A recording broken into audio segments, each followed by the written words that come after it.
Yeah, I've already touched upon some of the different sources of radiation. I want to be more specific in this short video, and I do think this is going to be a short one. I'm going to go ahead and stop it pretty quickly once we talk about sources and types of radiation. Multiple sources of radiation. Like I said before in video 1, that we're being bombarded with ionizing radiation from space, or what's referred to as cosmic radiation. Most of it doesn't get to us, but some of it does get through. It's not a concern. It's not something that we don't need to be wearing lead suits or lead ball caps because of it. It's very minimal. But there is radiation all around us, ionizing radiation all around us. Decay of radioactive elements, which we've talked a little bit about.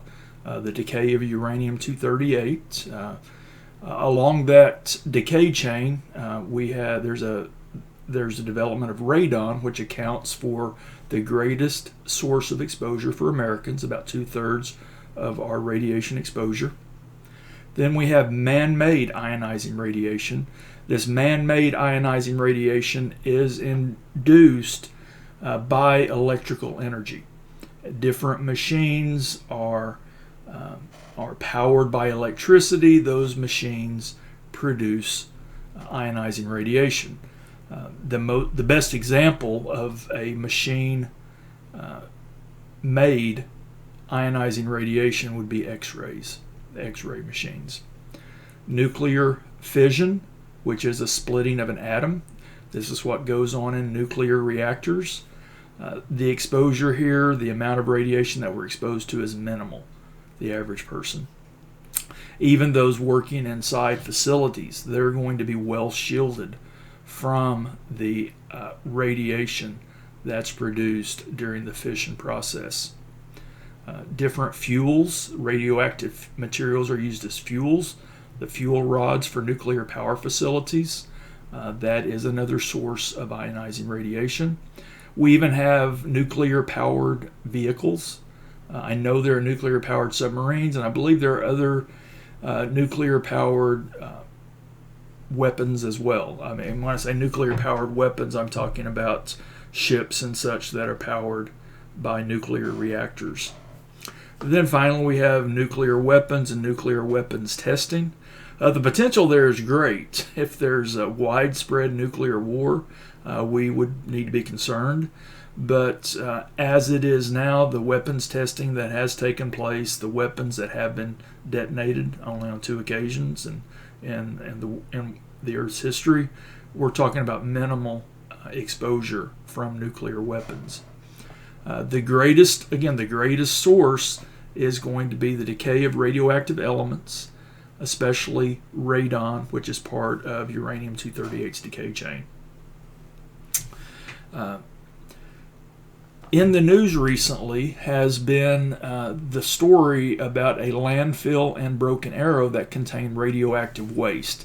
I was going to talk in detail about this case, but I could spend 30 minutes just on this case. So instead of talking about it in detail, I provide you with the links if you would like to learn more about it.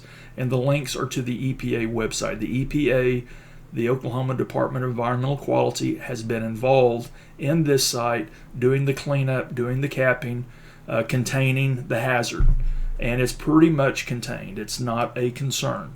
But you can read more about it if you go to that EPA website. I did want to show you where in Broken Arrow this site is located. And here is a map showing the location of that contaminated site. It's right here where we have the big red X. That is the contaminated site. It is just off East Kenosha. We have the Creek Turnpike over here. We have North 45th Place here. Again, to give this a little more perspective, this is north, south, east, and west. So if you know where the Walmart is just off of the Creek Turnpike, it's going to be on Kenosha just east of that Walmart facility, that Walmart store.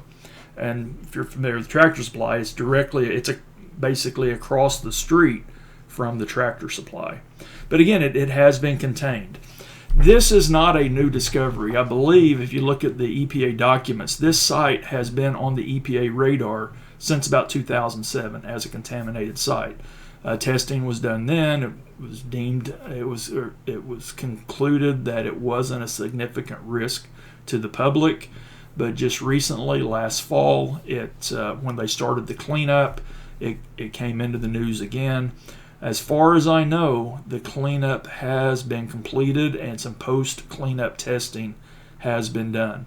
The latest test results were published on January 19th, 2023. And everything passed. What they did find in their testing was the presence of thorium-232 and radium-228, but these levels were below what would be considered naturally occurring. Like I've already alluded to, there's naturally occurring radiation all around us, in the air, in the ground.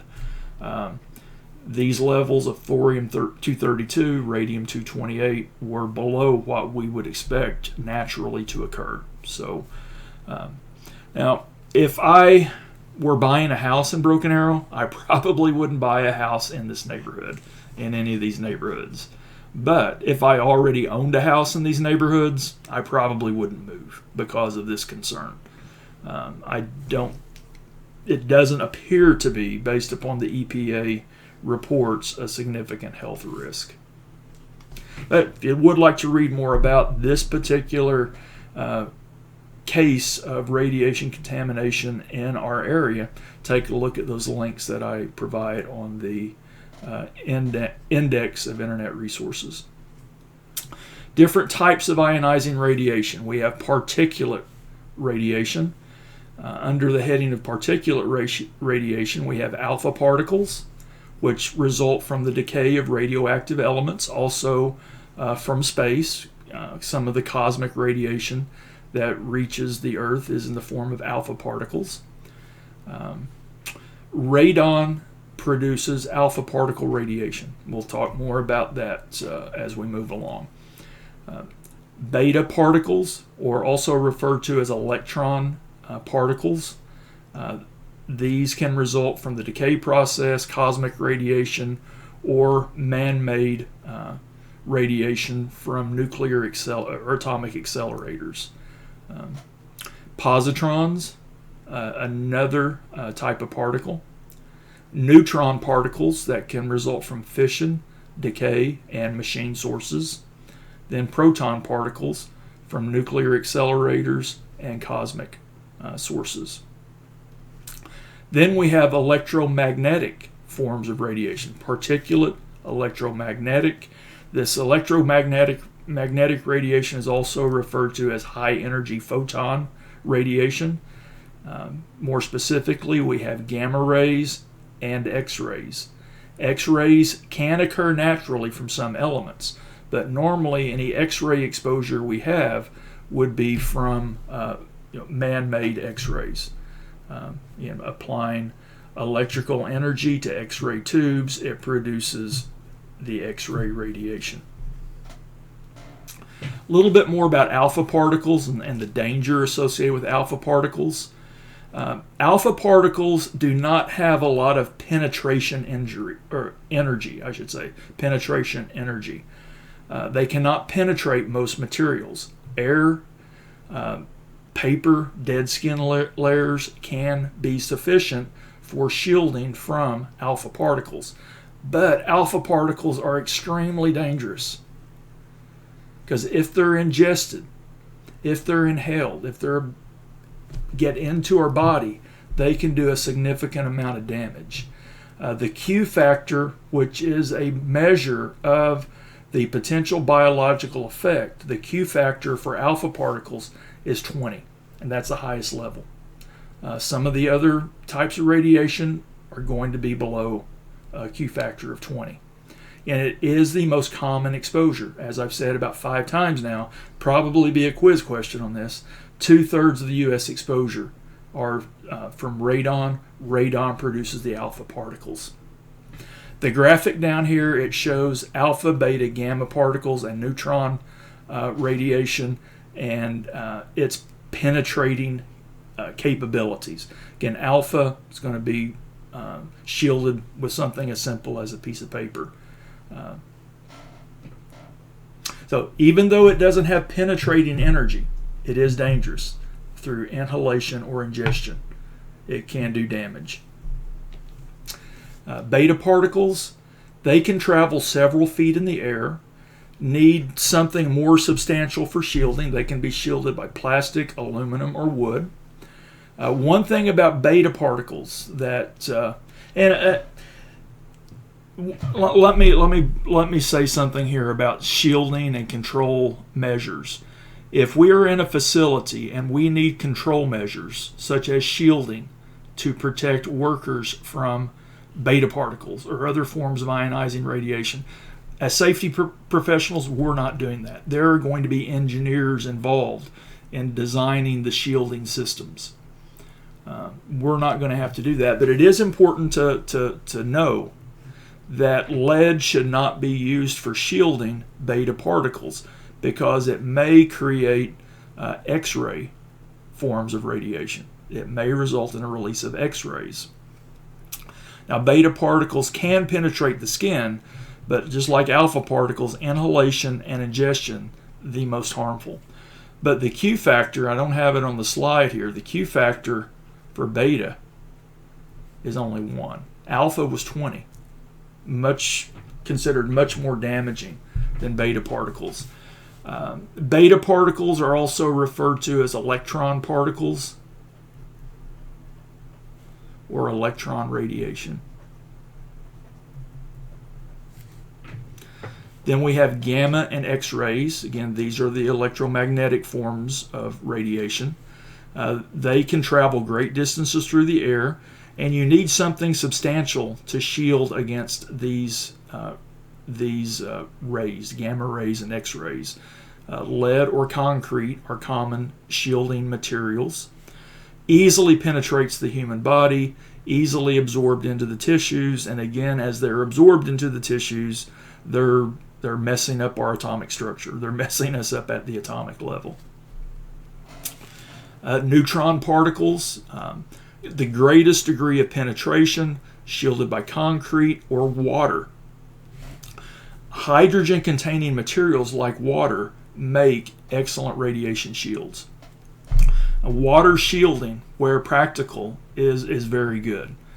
You'll see water shielding used in nuclear facilities, nuclear power plant facilities, to protect, to control, to contain the radiation that's created during those processes. Again, easily penetrates the human body, and tissue absorption is again the issue. Again, neutron radiation, concrete, water barrier. Lead's probably not going to do it. And there's a thickness that's required also. When we talk about control measures, we'll talk about the different thicknesses required to shield against different forms of radiation.